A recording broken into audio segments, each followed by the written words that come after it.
नवी मुंबईतील तुर्भे विभागात तब्बल 350 तृतीयपंथीयांच्या नावासमोर स्त्रीलिंग असा उल्लेख करण्यात आलाय। नियमानुसार तृतीयपंथी मतदार असल्यास त्यांच्या समोर त्यांचे लिंग तृतीयपंथी असे लिहिणे आवश्यक असताना स्त्रीलिंग असा उल्लेख करण्यात आला आहे। या प्रकरणी भाजपाने आक्षेप घेत बोगस मतदान होण्याची शक्यता वर्तवत निवडणूक आयोगाने योग्य ती कारवाई करावी, अन्यथा मतदानादरम्यान गोंधळ होऊ शकतो अशी प्रतिक्रिया व्यक्त केली आहे। नमस्कार, मी राजेंद्र पुनाजी इंगळे, समाजसेवक।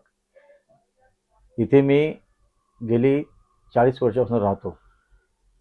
1995 मध्ये ज्यावेळेस पहिलं मतदान झालं त्यावेळेस या ठिकाणी हे जे तृतीयपंथी आहेत हे जवळजवळ 450 इथे होते,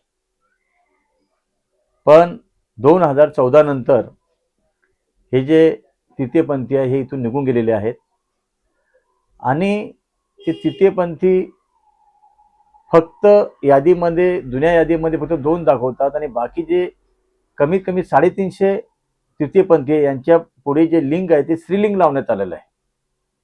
तर या तृतीयपंथीच्या ज्या नाव लावण्यात आलं पाहिजे होतं त्या ठिकाणी स्त्रीलिंग लावण्यात आल्या कारणाने या 14 प्रभागामध्ये मोठ्या प्रमाणात बोगस मतदान होऊ शकतं, कारण हे इथं राहतच नाही आहे।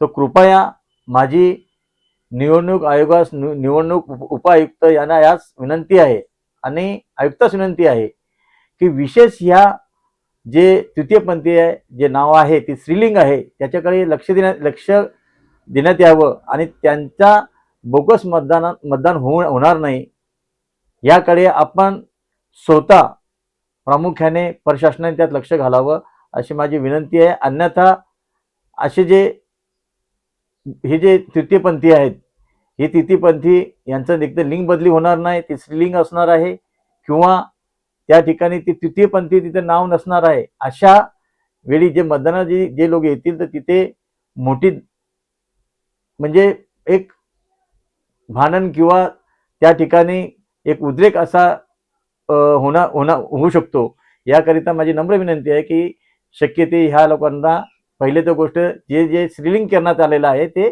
तृतीयपंथी करण्यात यावं, अन्यथा मतदानामध्ये काहीतरी गोंधळ होऊ शकतो। नमस्कार।